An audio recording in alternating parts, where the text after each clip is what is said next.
주께서 내게 은혜를 베푸시며 주의 많은 긍휼을 따라 내 죄악을 지워주소서. 나의 죄악을 말같게 씻으시며 나의 죄를 깨끗이 제하소서. 무릇 나는 내 죄가를 아오니 내 죄가 항상 내 앞에 있나이다. 내가 주께만 범죄하여 주의 목전에 악을 행하였사오니 주께서 말씀하실 때에 의로우시다 하고 주께서 심판하실 때에 순전하시다 하리이다. 내가 죄악 중에서 출생하였으며 어머니가 죄 중에서 나를 잉태하였나이다. 보소서, 주께서는 중심이 진실함을 원하시오니 내게 지혜를 은밀히 가르치시리이다. 우슬초로 나를 정결하게 하소서. 내가 정하리이다. 나의 죄를 씻어주소서. 내가 눈보다 희리이다. 내게 즐겁고 기쁜 소리를 들려주시사 주께서 꺾으신 뼈들도 즐거워하게 하소서. 주의 얼굴을 내 죄에서 돌이키시고 내 모든 죄악을 지워주소서. 하나님이여, 내 속에 정한 마음을 창조하시고 내 안에 정직한 영을 새롭게 하소서. 나를 주 앞에서 쫓아내지 마시며 주의 성령을 내게서 거두지 마소서. 주의 구원의 즐거움을 내게 회복시켜 주시고 자원하는 심령을 주사 나를 붙드소서.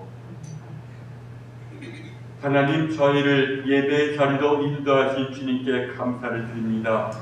간절히 원하옵기는 저희 힘으로는 주님의 사랑에 눈을 뜰 수 없사옴을 고백하오니 성령님께서 임재하시고 저희를 인도하셔서 하나님의 사랑에 눈을 뜨는 예배가 되게 하여 주옵소서. 그래서 신령과 진정으로 예배드릴 때 주님께는 영광이요 저희에게는 참된 구원이 체험되는 시간 되게 하여 주옵소서. 우리 주 예수 그리스도의 이름으로 기도드립니다. 아멘. 찬송가 9장 찬송입니다.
사랑의 하나님, 저희는 때때로 주님의 곁을 떠나 길 잃는 양처럼 방황하여 육신의 욕망에 집착하며 살아왔습니다.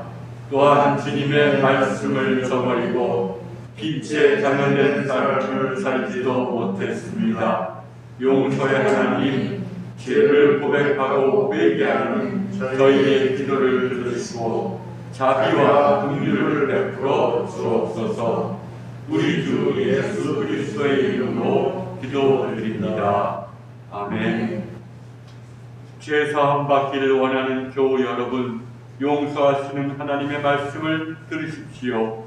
만일 우리가 우리 죄를 자백하면 그는 미쁘시고 의로우사 우리 죄를 사하시며 우리를 모든 불의에서 깨끗하게 하실 것이요. 아멘. 교동문 127번입니다.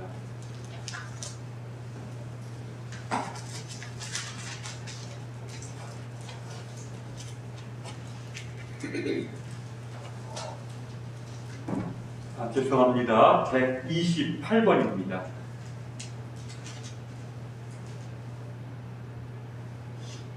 나의 영혼이 잠잠히 하나님만 바라며 나의 구원이 그에게서 나오는도다. 오직 그분이 나의 반석이시요 나의 구원이시요 나의 요새이시니 내가 크게 흔들리지 아니하리로다.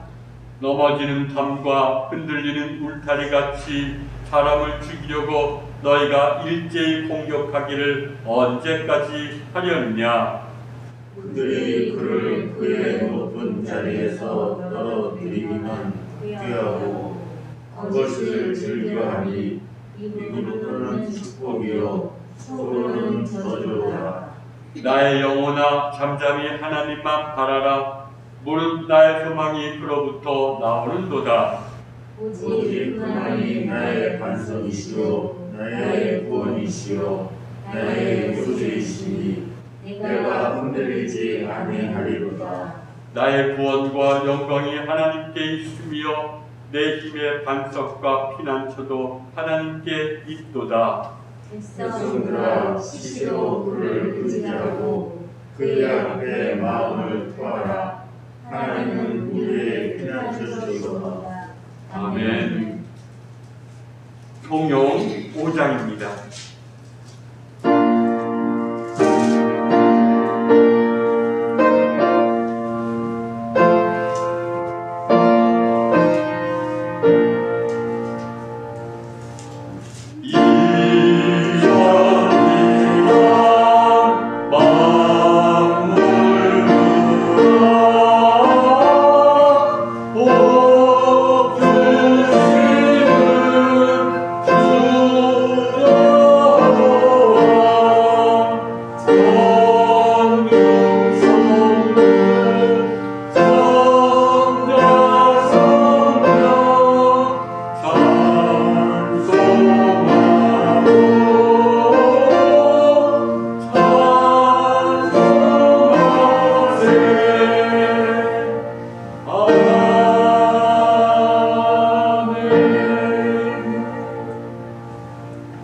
이제 김희용 권사님 기도하겠습니다.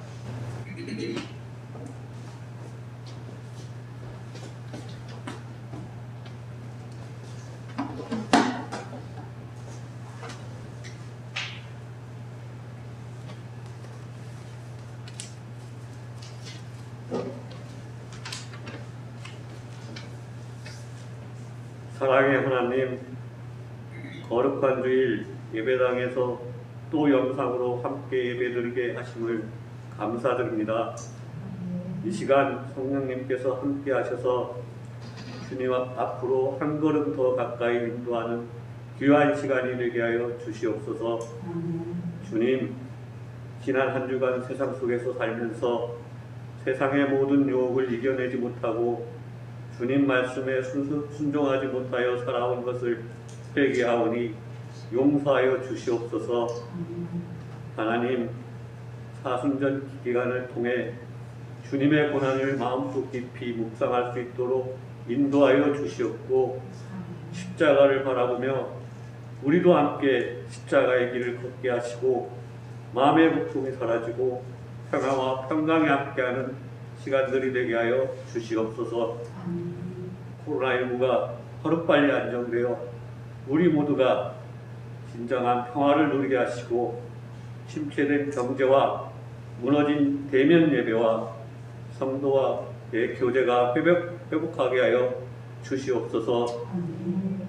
능력의 하나님 아버지, 이 시간 머리 숙인 우리가 간절히 바라는 것은 이현애 권사님 육신의 질병으로부터 깨끗함을 얻어 온전한 육신과 감사한 영혼을 가지고 주님께 영광 돌리기를 원합니다.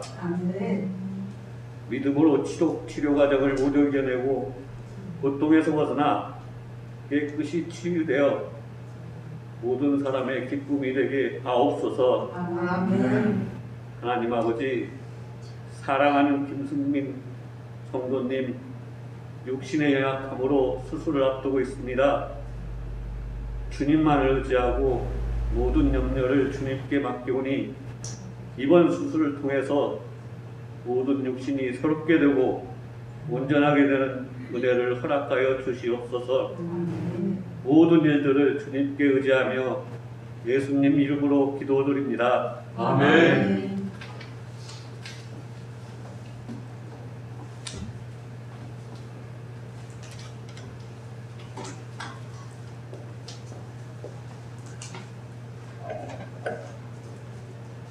찬송가 216장입니다.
자, 오늘 성경 말씀은 예레미야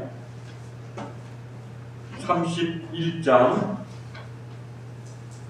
31절부터 34절까지의 말씀입니다. 제가 봉독하겠습니다.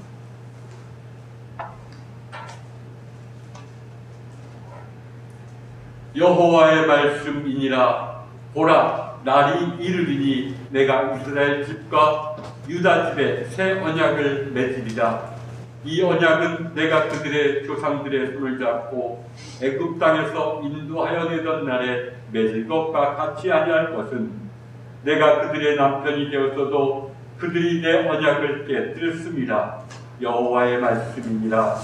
그러나 그날 후에 내가 이스라엘 집과 맺을 언약은 이러하니 곧 내가 나의 법을 그들의 속에 두며 그들의 마음에 기록하여 나는 그들의 하나님이 되고 그들은 내 백성이 될 것이라.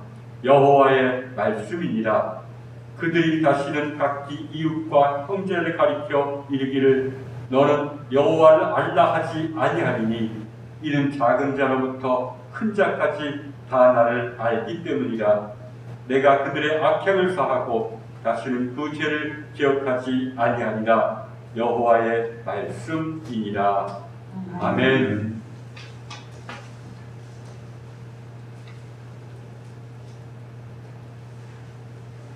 내가 나의 법을 그들의 속에 두며 그들의 마음에 기록하여 나는 그들의 하나님이 되고 그들은 내 백성이 될 것이라.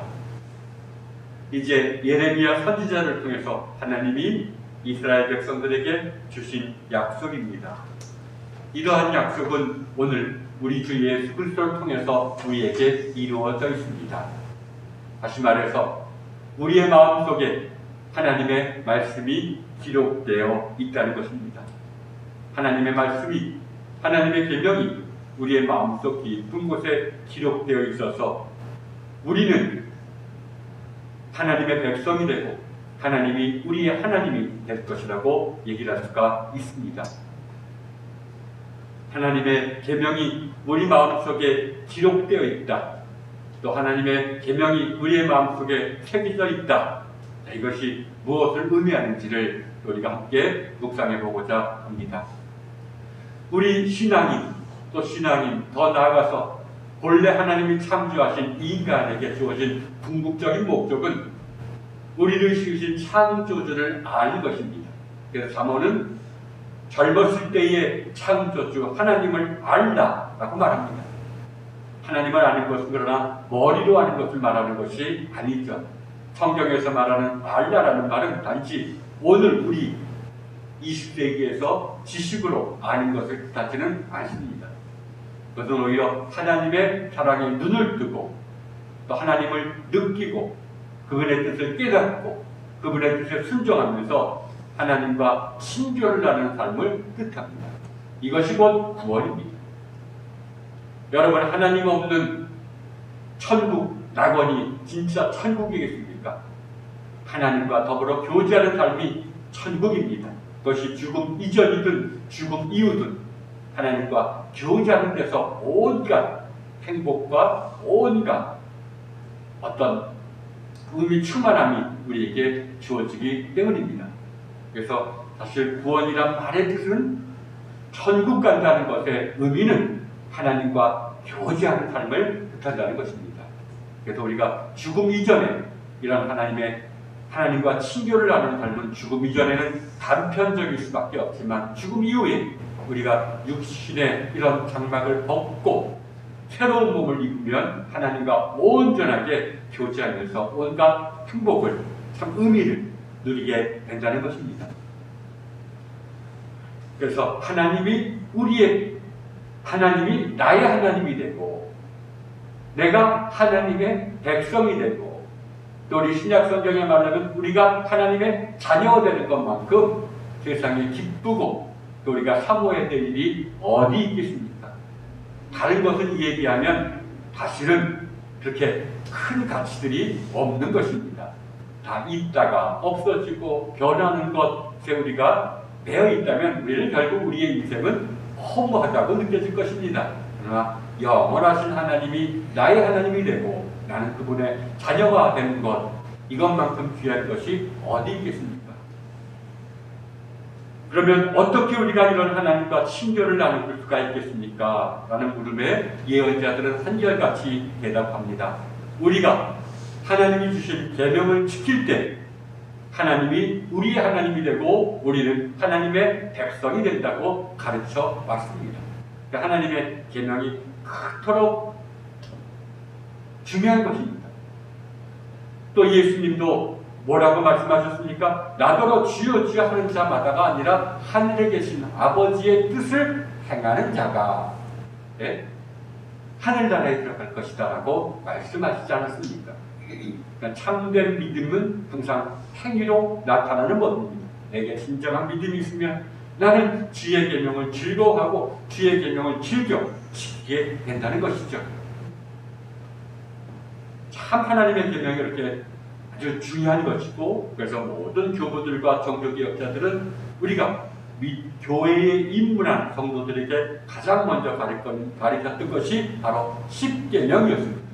십계명을 해설해주고 이것을 지키도록 인도해주는 것이 교회 지도자들의 과제이기도 했습니다. 하나님 우리에게 이렇게 말씀하셨다. 이런 계명을 주셨다. 우리가 온몸과 마음을 다해서 이 계명을 지킬 때 우리는 진정 그분의 자녀가 된다라고 가르쳐 왔던 것입니다.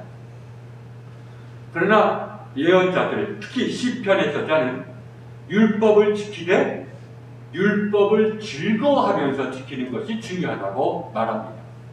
그래서 시편 1편은 이렇게 1편 2절은 이렇게 얘기하죠. 복 있는 사람은 여호와의 율법을 즐거워하여 기뻐하여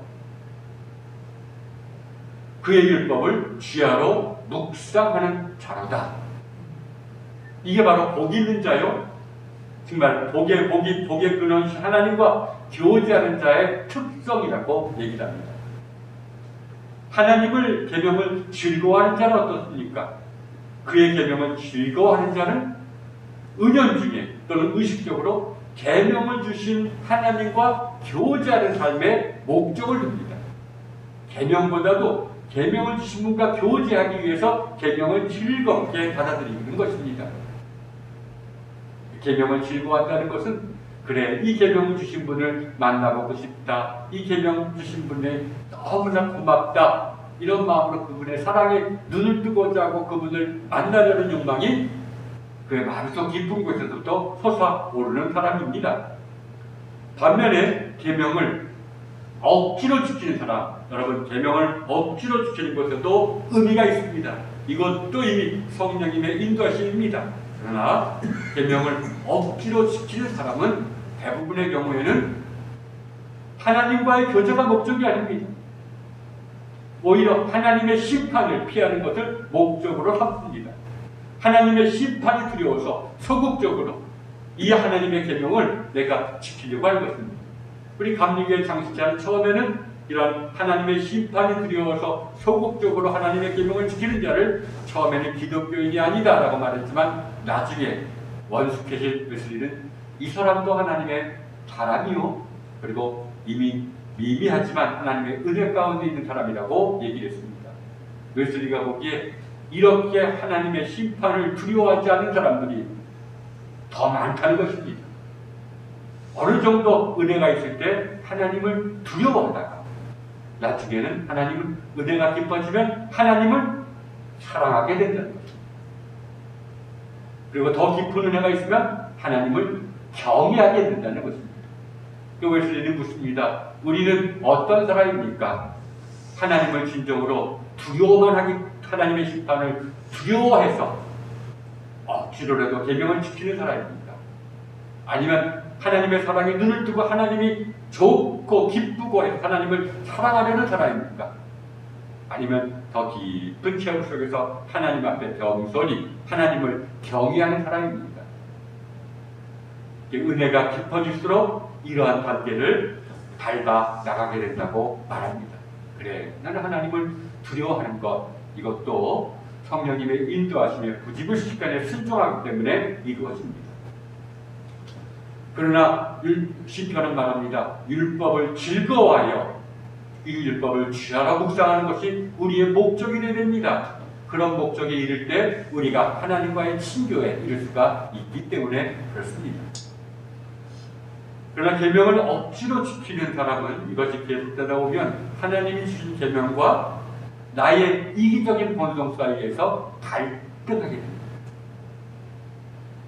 하나님의 심판이 두려워서 계명을 지키는 사람은 이 속에서 갈등합니다. 그래, 하나님의 계명이 나의 이기적인 욕망을 침해할 때는 이게 나에게 문제가 되고 나에게 갈등이 소지가 일으켜서 때로는 억지로 내 이기적인 본성을 억눌리면서 하나님의 계명을 지키지만 어떤 때는 내 이기적인 욕망을 위해서 하나님의 계명을 무시해버리는 경우도 있습니다.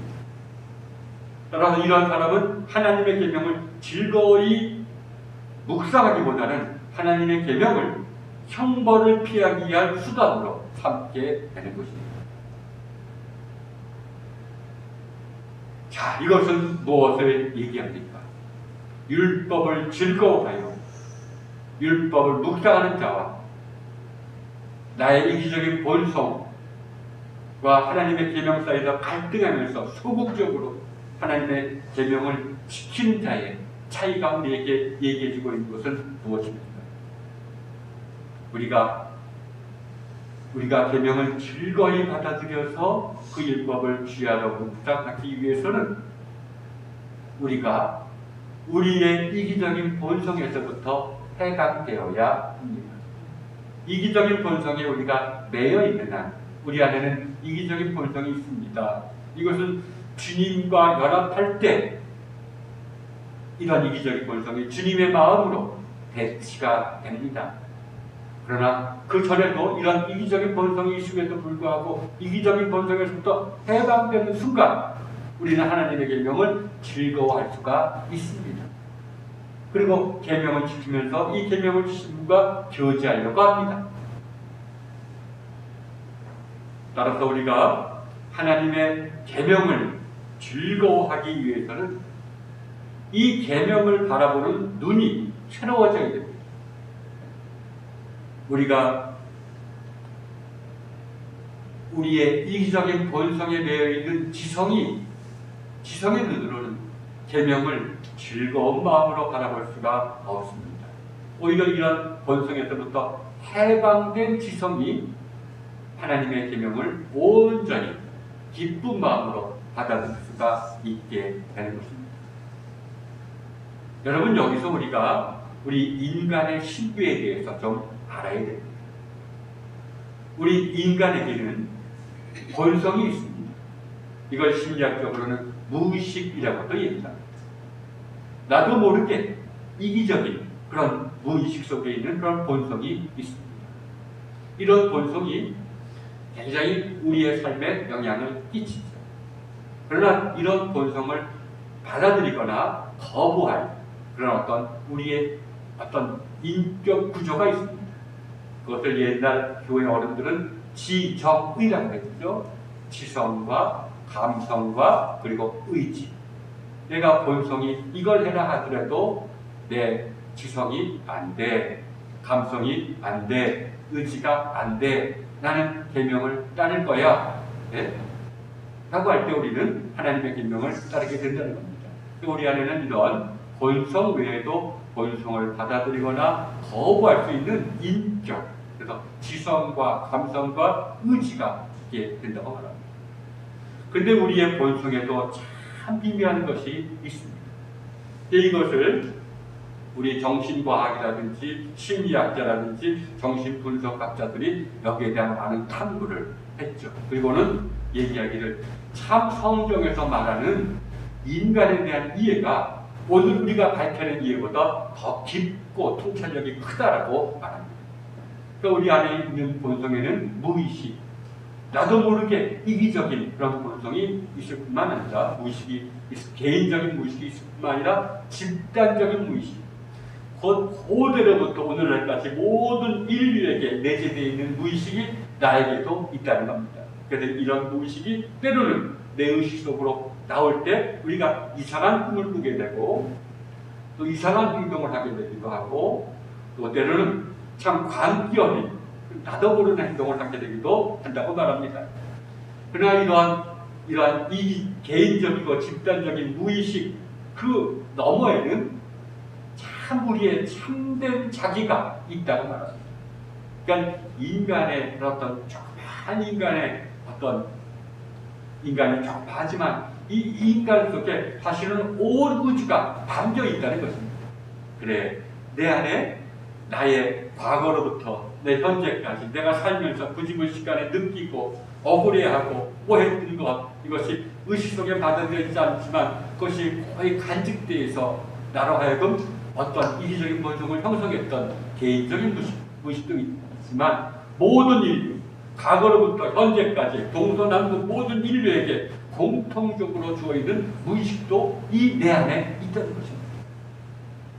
그러니까 내 개인이 사실 개인주의라는 것이 생겨난 것은 오래되지 않았습니다. 나에게 있는 것은 너에게도 있습니다. 너에게 있는 것은 나에게도 있습니다.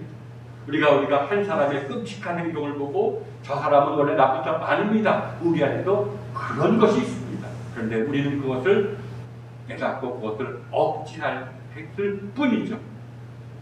그러나 그 너머에는 참된 자기, 우리 신앙의 용어로 말하면 우리 안에 그런 참 하나님의 계명이 또는 하나님의 편전이 우리 안에 있다는 것입니다. 사도 바울도 우리를 가리켜서 뭐라고 말합니까? 우리가 어떤 때는 겉으로 보기에는 멀쩡한 것 같고 의로운 것 같고 우리의 지성은 사물을 있는 그대로 바라보게 되고 또 우리의 의지는 항상 선을 추구하는 것 같지만 우리의 본성을 보면 우리는 그렇지가 않아요. 참 이기적이고 계산적이고 또 나도 이해할 수 없는 행동을 나도 하게 되는 것을 바라보지만 또 다른 면으로는 내 안에는 정말 하나님이 계십니다. 그래서 이런 맥락에서 사도 바울은 너희가 하나님의 성전인 줄 왜 모르느냐. 그러니까 이 말은 너희의 깊이에는 하나님이 계시는 것을 너희가 왜 이해하지 못하느냐 이렇게 얘기합니다. 그러니까 참 인간이 신비스럽습니다. 선하고 뭐한 것 같지만 또 마음속에 악한 것이 또 악한 것 같지만 그 안에 참 하나님의 사랑이 그 안에 있는 것이 신비입니다. 제가 얼마 전에 좀 저명한 정신과 의사를 만났습니다. 그리고 그분과 얘기를 나누는 가운데 그분이 이러더라고요. 사람들이 우리를 많이 신뢰할 때 사실은 그분도 나이가 70이 넘으신 분인데 우리 정신과 의사들이 10명이 모여서 한 명의 환자를 진단하면 10명 다 똑같은 답변을 내놓는 것이 아닙니다. 사람마다 다 진단이 다릅니다. 이게 뭘 의미합니까? 우리 인간이 알면 알수록 모르는 게 더 많이 있다는 것을 알게 됩니다. 그래서 그분이 오히려 저에게, 그래서 나는 참 이 교회에서 종교인들이 참 이렇게 마음의 상처를 받은 사람들을 하나님께로 인도해서 그 존재의 깊이로 내려갈 수 있는 길을 참 만들어 준다면 참 이 사회가 더욱더 아름다워질 것이라고 생각합니다.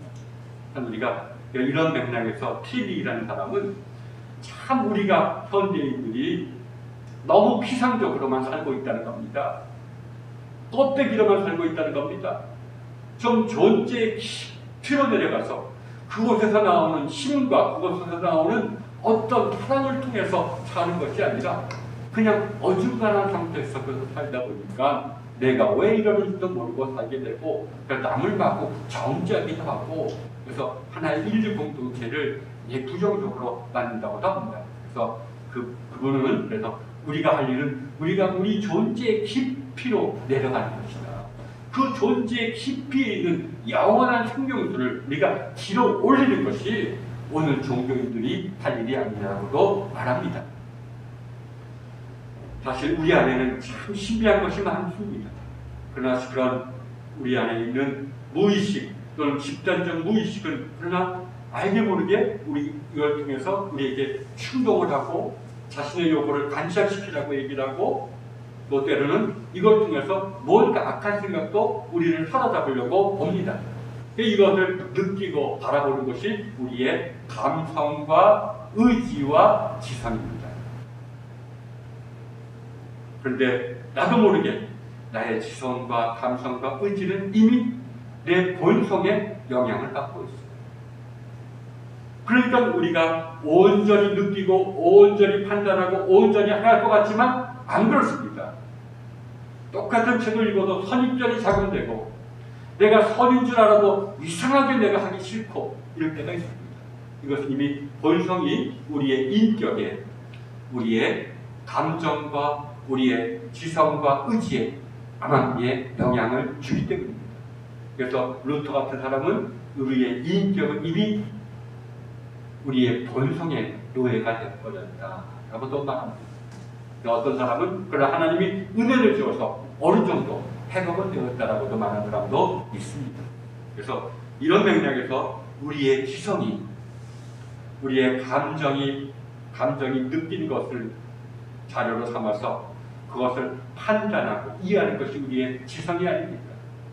근데 우리의 지성이 이런 본성에 우리에게 매여 있는 한 우리가 하나님의 계명을 온전하게 있는 그대로 바라보지도 못하고 즐거워하면서 묵상할 수가 없다는 것입니다. 그러나 우리가 이러한 우리의 지성이라든지 의지라든지 우리의 감각이 이런 본성으로부터 해방되면 우리의 지성은 우리 존재의 중심이요 우리 존재의 깊이 그것을 바로 성경은 마음으로 부릅니다. 그런 마음으로 내려가서 그곳에서 하나님의 계명이 내 마음에 새겨져 있음을 보게 된다고 말합니다.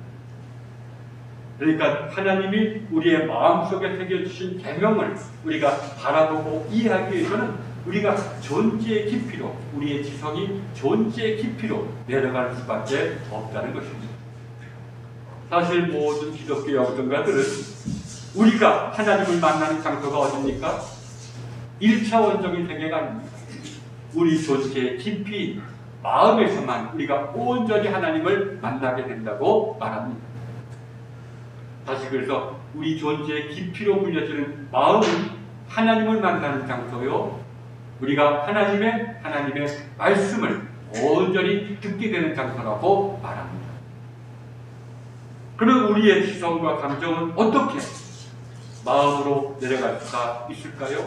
우리 존재의 깊이로 내려갈 수가 있을까요? 물론 우리 힘으로는 할 수가 없습니다.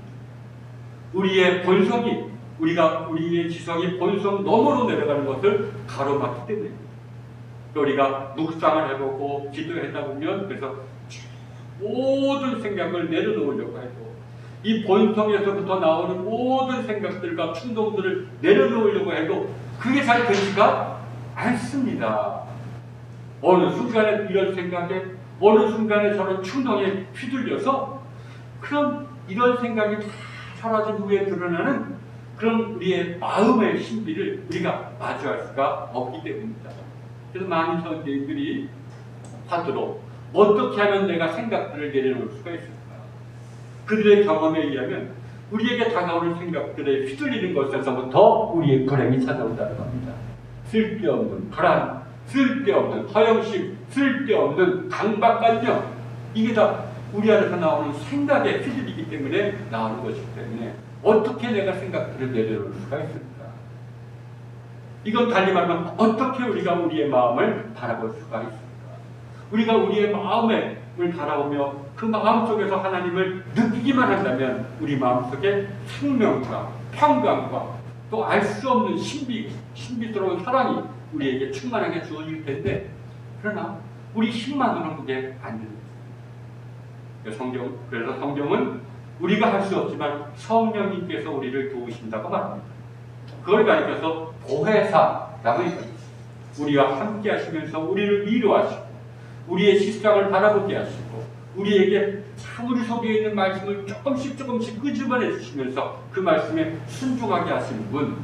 그래서 예수님이 이렇게 말씀하시죠. 보혜사, 곧 아버지께서 내 이름으로 보내실 성령, 그가 너희에게 모든 것을 가르치시고 너희를 인도하시고 내가 너희에게 말한 모든 것을 곧 하나님의 계명을 떠올리면서 생각나게 하십니다. 우리가 우리에게 다가오는 생각을 내려놓고 우리가 존재의 깊이로 들어가기 위해서는 하나님이 우리에게 선한 생각을 주셔야 됩니다. 또 우리 안에 있는 하나님의 계명을 떠오르게 해주셔야 됩니다. 그러나 이러한 것들은 때로는 우리에게 주어지는 현실입니다. 그럴 때 순종해야 되는 것입니다. 이런 순종을 통해서만 우리가 조금씩 우리의 존재의 깊이로 들어가게 되기 때문입니다. 성령님은 하나님의 계명을 신자들의 마음에 떠오르게 하면서 인간을 순종으로 부르십니다. 미워하는 사람에게 그런 미움의 생각에 휘둘리다가 기도하는 순간에 갑자기 그가 불쌍해지고 그를 용서하고 싶은 충동이 드는 것도 바로 성령님이 주시는 선한 생각입니다. 이럴 때 우리가 순종하고 또 순종한다면 점차 생각들이 사라집니다.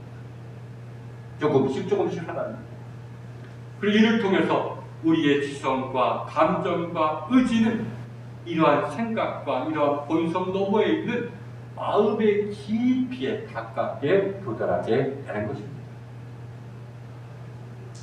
그러나 우리 안에 있는 이기적인 본성 그리고 이를 통해 다가오는 악한 생각들 또한 얼마나 집요하고 교묘한지 모릅니다. 그래서 웨슬리도 내가 온전히 악한 생각이 근 1년 동안 사라져서 내가 이제 하나님과 온전히 연합되었다고 느끼는 순간에 또다시 악한 생각이 그 자신을 엄습하는 것을 발견하고 하나님 앞에 겸손히 기도했다고도 말합니다. 악한 생각들은 또는 우리 안에 있는 그 무엇을 우리가 하나님에게 마음의 문을 여는 것을 방해하는 것이 있습니다. 그래서 일찍이 에스겔 선지자는 하나님의 에스겔 선지자가 체험한 하나님은 이러한 악한 생각에 휘둘려서 마음의 문을 닫아버린 문, 마음이 닫힌 마음을 돌 같은 마음이라고 부르면서 이렇게 말합니다. 내가 그들에게 이제 한 마음을 주고 그 속에 새 영을 주며 그 몸에서 돌 같은 마음을 제거합니다. 악한 생각에 휘둘리다 보면 내가 하나님을 향한 마음의 문을 닫아버리게 되고 마음의 문을 닫아버리게 되면 내 마음이 돌같이 굳어지게 된다는 겁니다. 이런 돌 같은 마음을 제거하고 살처럼 부드러운 마음을 주어서 내 율례를 따르며 내 규례를 지켜 행하게 하리니 그들은 내 백성이 되고 나는 그들의 하나님이 되리라. 우리가 계명을 즐거워하는 마음으로 하나님의 계명을 지킬 때 하나님과 우리 사이에 친교가 일어난다는 것과 똑같은 말입니다. 그러나 그러기 위해서는 우리 안에서 굳은 마음이, 닫힌 마음이 제거되고 하나님이 우리에게 새로운 마음, 부드러운 마음을 주어야 된다는 것입니다. 그래서 성경은 분명히 얘기합니다. 돌 같은 마음이 부드러운 마음이 되는 게 아닙니다. 부드러운 마음은 하나님이 주시는 것입니다. 이 부드러운 마음이라는 것은 은유적인 표현이죠. 이건 바로 우리가 하나님의 사랑에 눈을 뜨게 될 때 우리에게 선사되는 참 믿음, 그리고 사랑, 이것이 바로 주님의 마음이요, 이것이 바로 부드러운 마음인 것입니다. 우리가 믿음과 사랑 속에서만 계명을 즐거워하게 됩니다. 우리에게 하나님을 신뢰하는 믿음이 없다면, 그래서 그분의 마음이 사랑이 없다면 우리는 계명을 즐거워하지 않게 됩니다. 그러나 우리에게 믿음과 사랑이 주어지면 하나님의 계명이 즐겁습니다. 답니다. 행할 뿐만 아니라 이걸 통해서 정말 이 계명을 준 하나님을 사모하게 되고 만나게 되고 간절히 원하게 되는 것입니다. 이게 바로 진정한 구원에 이른 상태라고 얘기할 수가 있습니다. 여러분, 그러면 우리가 이를 위해서 우리가 구체적으로 어떤 길을 걸어가야 됩니까? 성경은 교부들은 한결같이 말합니다. 성경을 묵상하라. 억지로라도 묵상하라. 억지로라도 성경을 들고 읽고 묵상하라고 얘기를 합니다. 이것이 바로 참 우리로 하여금 은혜를 베푸셔서 당신의 사랑에 눈을 뜨게 만들어서 믿음과 사랑을 주시고 그 안에서 하나님의 율법을 즐겁게 바라보면서 행하게 만드는 하나님을 돕는 길입니다. 성경 묵상은 우리가 하는 것이지만 이건 바로 우리를 구원으로 인도하는 하나님을 돕는 아주 가장 오래된 길이라는 것입니다. 성경 묵상을 참 중시하곤 했습니다. 그래, 내가 뭔지 모르지만 억지로라도 성경을 펴서 한번 읽어보자. 억지로라도 하는 것이 싸우는 겁니다. 내 안에 있는 본성과 싸우는 겁니다. 억지로라도 읽어보고 한번 묵상해서 그 은혜가 조금씩 깊어지면 이제는 억지로가 아니라 조금씩 성경 묵상의 맛을 알게 되고 그것이 기쁘고 이런 것이 계속되다 보면 나도 모르게 하나님이 우리 마음속에 하나님의 계명을 새겨주셨구나 라는 것을 깨닫게 되는 것입니다. 내가 이제 본성을 넘어서 내 존재 깊이인 마음으로 내려갔다는 증거라고 얘기할 수 있습니다. 사실 우리는 삽니다. 그러나 우리가 정말 이 본성과 싸우는 것은 한계가 있습니다. 그러나 우리의 본성이 주님의 본성으로 바뀌어질 때, 그러니까 우리 안에 하나님의 마음이 선사될 때, 믿음과 사랑이 선사될 때, 그런 때는 우리가 강박관념 없이 자연스럽게 우리의 깊이에서 나오는 선한 생각을 짜는 것을 하게 됩니다. 이럴 때 사람의 행위가 주변 사람들 보기에도 아름다워 보이는 것입니다. 그러나 우리는 억지로 하는 경우가 많기 때문에 우리의 삶과 행동은 부자연스러울 때가 많습니다. 우리의 목적은 바로 여기 있습니다. 그래서 이를 위해서 영성가들을 그래 성경 묵상이 중요하지만 성경 묵상만 하다 보면, 그래서 기도만 하다 보면 이게 되는 게 아닙니다. 오히려 받은 은혜도 잃어버리게 된다고 경고합니다. 성경 묵상과 더불어 이 성경 묵상을 통해서 깨달은 선한 일을 거기에 순종하고 이걸 행하지 않으면 받은 은혜도 잃어버리게 된다고 말합니다. 그래서 많은 교우들이 이렇게 얘기합니다. 오직 기도만 한다면 은혜를 받는다 해도 잃어버릴 것이요 교만 때문에 곧 타락하게 될 것이다. 이렇게 얘기를 합니다. 그러니까 성경 묵상과 더불어 이 묵상을 통해서 깨달은 것에 순종하는 선한 행동을 하라는 것입니다. 그래서 옛부터 우리가 하나님의 은혜를 받는 수단을 교회에서 지정했는데 이런 기도만이 은혜의 수단이라고 얘기하지 않고 자비를 베푸는 일, 선한 일을 하는 것이 곧 은혜, 그것도 은혜의 수단이라고 얘기를 합니다. 사실 요한도 얘기하죠. 하나님을 사랑한다 하면서 보이는 사람을 사랑하지 않는 자는 거짓말입니다. 참 그래서 억지로라도 내가 내 안에서 깨달은 선을 우리가 실천하며 순종하지 않으면 우리가 받은 은혜도 잃어버리게 된다는 것입니다. 왜냐하면 우리가 하나님의 은혜에 비춰서 우리가 처음 얻게 되는 것이 통찰력입니다. 아, 내가 내 본성에 매여 있구나. 선을 행하기 원하는 나에게 악이 함께 있구나. 이게 은혜의 시작인데, 이런 통찰력은 억지로라도 하나님의 계명에 순종하려는 자에게만 주어진다는 것입니다. 계명에 순종하지 않는 자는 자기가 이런 줄을 모릅니다. 그러니까 쉽게 교만해집니다.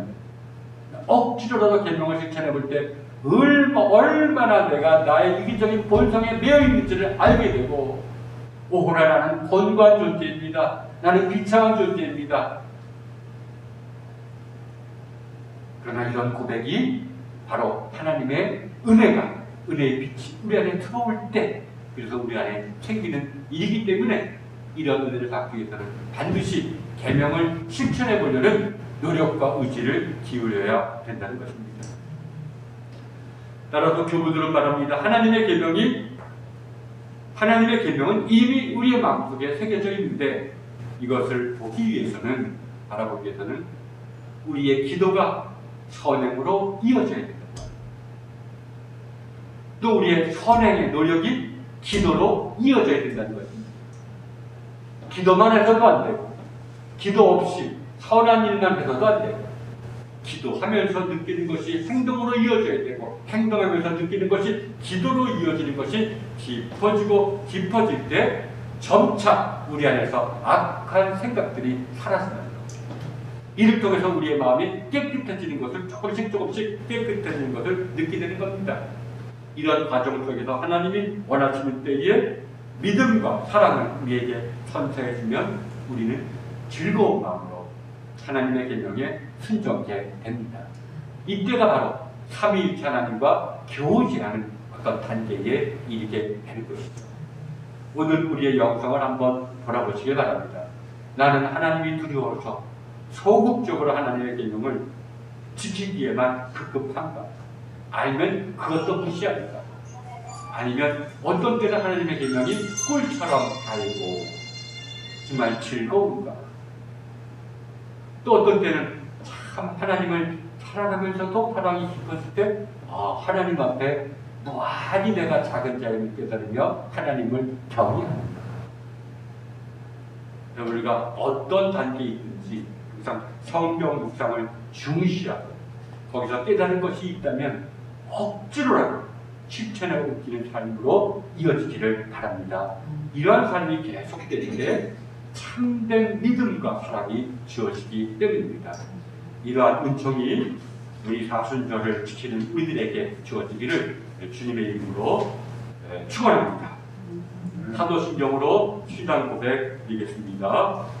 전능하사 천지를 만드신 하나님 아버지를 내가 믿사오며 그 외아들 우리 주 예수 그리스도를 믿사오니 이는 성령으로 잉태하사 동정녀 마리아에게 나시고 본디오 빌라도에게 고난을 받으사 십자가에 못 박혀 죽으시고 장사한 지 사흘 만에 죽은 자 가운데서 다시 살아나시며 하늘에 오르사 전능하신 하나님의 우편에 앉아 계시다가 저리로서 산 자와 죽은 자를 심판하러 오시리라. 성령을 믿사오며 거룩한 공예와 성도하고 교통하는 것과 죄를 사해 주시는 것과 몸이 다시 사는 것과 영원히 사는 것을 믿사옵나이다. 아멘. 339장 선성하면서 오늘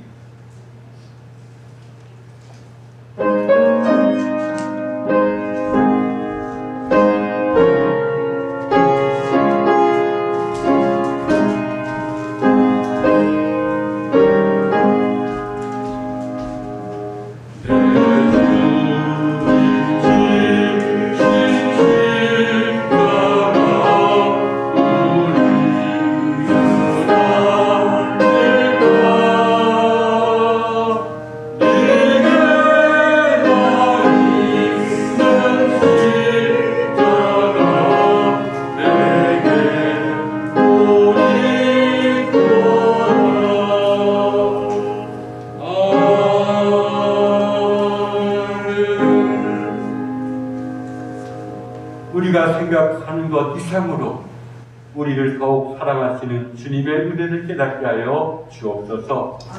하나님이 우리를 사랑하심을 깨닫기를 원합니다.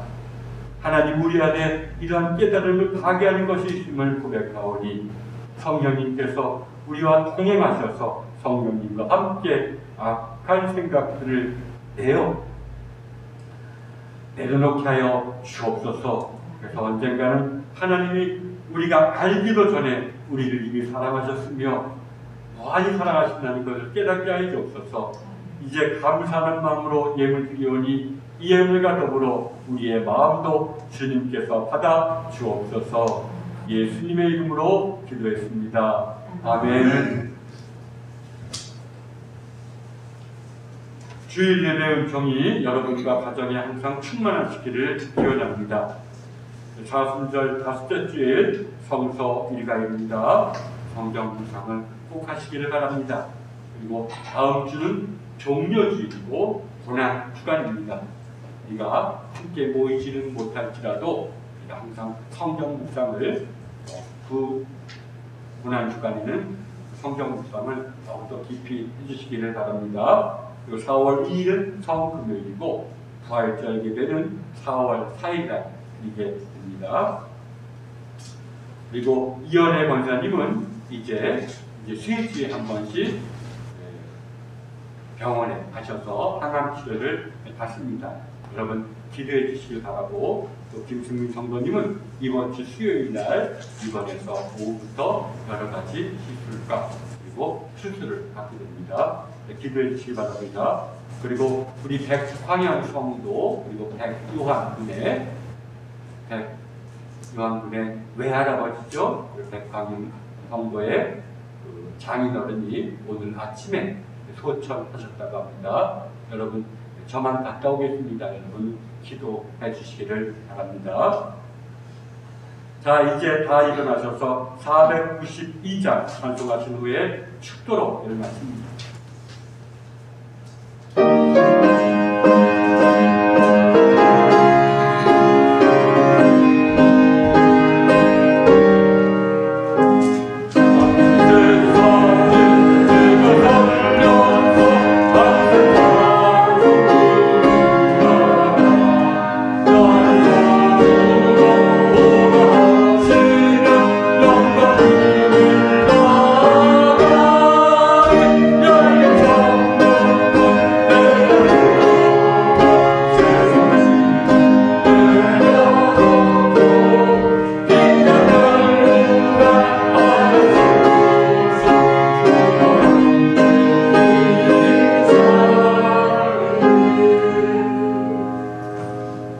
주님, 인생은 순례의 길임을 깨닫습니다.